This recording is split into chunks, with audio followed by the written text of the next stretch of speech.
নেতৃত্বাধীন সরকার, সন্তোষ মোহন দেব আপনাদের কাছে পরিচিত নাম, উনার নেতৃত্বে একটা কমিটি তৈরি করা হয়েছিল। সেই কমিটি রিকমেন্ডেশন অনুযায়ী কংগ্রেস এবং বিজেপি মিলে যৌথভাবে পার্লামেন্টে ভোট দিয়ে বিদ্যুৎ আইন 2003 পাস করা হয়। সেই আইনে নির্দেশিকা দেওয়া হয় কোম্পানি এবং বোর্ডগুলো বা সরকার হাতে যে সংস্থাগুলো আছে এগুলো পর্যায়ক্রমে ধীরে ধীরে হয় বোর্ডে পরিণত করতে হবে, সরকার হাতে যেগুলো সরাসরি আছে এগুলো বোর্ড অথবা কর্পোরেশনে পরিণত করতে হবে। আমাদের রাজ্য আমরা আপত্তি জানিয়েছিলাম, আমাদের এপি ডিআরপি স্কিমে টাকা বন্ধ করে দিলেন, বললো সেন্ট্রাল স্পন্সর কোনো টাকা তোমরা পাবে না যদি এটাকে কোম্পানিতে পরিণত না করো। সেই দিন বাধ্য হয়ে আমরা 100% সরকারি হাতে শেয়ার রেখে এই ত্রিপুরাতে যেটা সরকারের নিয়ন্ত্রণে ছিল এটাকে আমরা কোম্পানিতে পরিণত করি, ত্রিপুরা রাজ্য বিদ্যুৎ কোম্পানি লিমিটেড, এবং এই কোম্পানি 100% শেয়ার সরকারের হাতে আমরা রাখি। সেই অনুযায়ী কাজ শুরু হয়, এটা চলতে থাকে। কিন্তু আমরা লক্ষ্য করলাম যে যুক্তি তারা দেখানোর চেষ্টা করলেন, দেশ যখন স্বাধীন হয়, স্বাধীনতার পরে দেশের বিদ্যুৎ যে কোম্পানিগুলো, এই কোম্পানিগুলো বিদ্যুৎ আইন 2003 পাস হওয়ার আগে তাদের লোকসানের পরিমাণ ছিল সারা দেশে মাত্র 30,000 কোটি টাকা।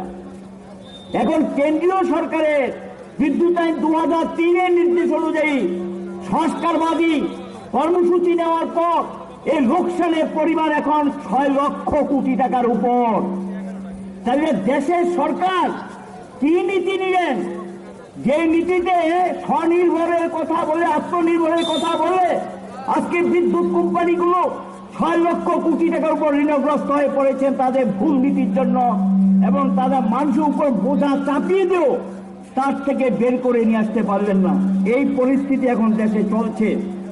এই পরিস্থিতি এমন জায়গায় গিয়েছে, ভারতবর্ষের বিভিন্ন কোম্পানিগুলো মুখ থুবড়ে পড়েছে, এরা বিদ্যুৎ কিনে না, তাদের টাকা বকেয়া পড়ে আছে, বিদ্যুৎ না কিনতে পারে সেখানে ব্যাপক হারে লোডশেডিং চালু করে দিয়েছেন।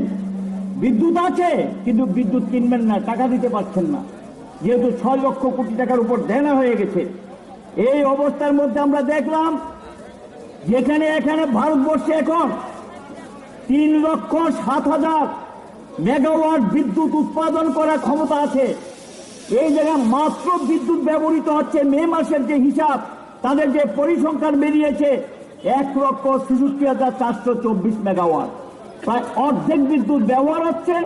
আর অর্ধেক বিদ্যুতের উৎপাদনের যে কোম্পানিগুলো সেগুলো বিদ্যুতের টারবাইন বসিয়ে দিয়েছেন, বিক্রি নেই, উদ্বৃত্ত বিদ্যুৎ বিক্রি নেই, এই পরিস্থিতি। আর অথচ দেশের অধিকাংশ জায়গায় দেশে যেখানে আমরা দেখছি শেডিং ইত্যাদি চলছে, এই পরিস্থিতি তারা তৈরি করেছেন এবং মুক্ত ব্যবস্থাপনার নামে একটা অস্থিরতা সেখানে তৈরি করলেন। আদানি আম্বানিদের হাতে প্রচুর বিদ্যুতের টারবাইন সহ বিভিন্ন যেগুলো উৎপাদন ব্যবস্থার সঙ্গে যুক্ত এগুলো তুলে দেওয়া হলো, টাটাদের হাতে তুলে দেওয়া হলো। তারা কোনো কোনো রাজ্যের শহর এলাকাগুলো নিয়ে নিলেন, বিদ্যুৎ সরবরাহের নামে তারা কাজ শুরু করলেন।